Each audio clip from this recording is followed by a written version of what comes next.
Looking for a fast-charging, ultra-responsive stylus for your iPad?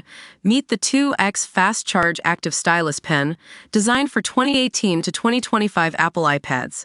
Take your creativity and productivity to the next level.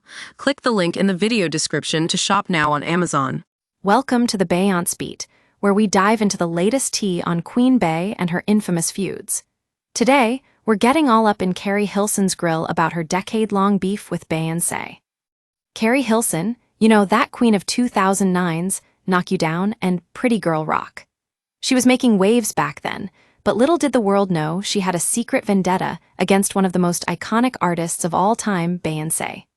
The drama started when Keri dropped a remix for her single Turnin Me On, and people thought those lyrics were straight-up shade aimed directly at Queen Bey.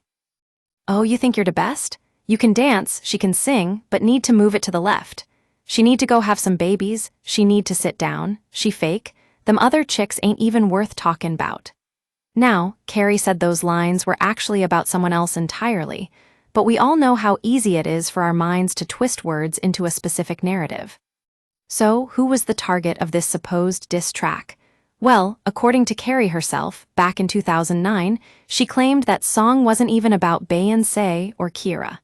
She said it was aimed at anyone who tried to take her down and didn't want to see her succeed.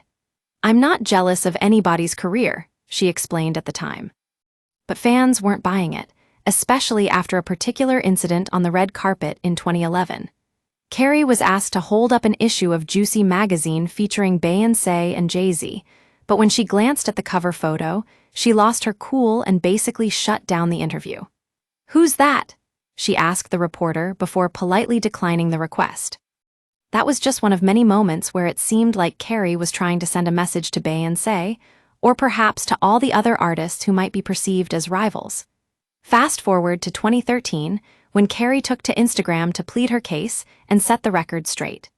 "You have no idea what your hateful words could do to someone's spirit," she wrote. "Years of verbal abuse from strangers all day long." Now, it turns out that Keri has been giving some behind-the-scenes tea about her famous diss track on the Breakfast Club podcast with Charlamagne Tha God, DJ Envy, and Lauren La Rosa. Apparently, she was forced to release the remix because her album wasn't ready yet, but she never wanted to go down that path in the first place. "I'm an athlete," Keri explained during the conversation. "I am competitive, but I'm not nasty, I'm a finesse player. I don't look at things like that." That's right, folks, it turns out Beyoncé might have been playing both sides against each other all along, and now we know the real story. Fast forward to April 2021, when Keri finally spilled all the tea about her beef with Beyoncé on the Breakfast Club podcast. Apparently, there was a moment of healing between them when they met, and even though it's been over a decade since that infamous remix dropped, Keri is now ready for closure. "It feels like she understood what happened," Keri shared. "There was a bit of healing in that moment when we met. It looks like the drama has finally come to an end, at least according to Keri Hilson's side of it." But here's the thing. Beyoncé hasn't publicly addressed this situation yet, so we're left with one question on our minds: will she ever? Will they collaborate or put this beef behind them once and for all? Only time will tell, folks.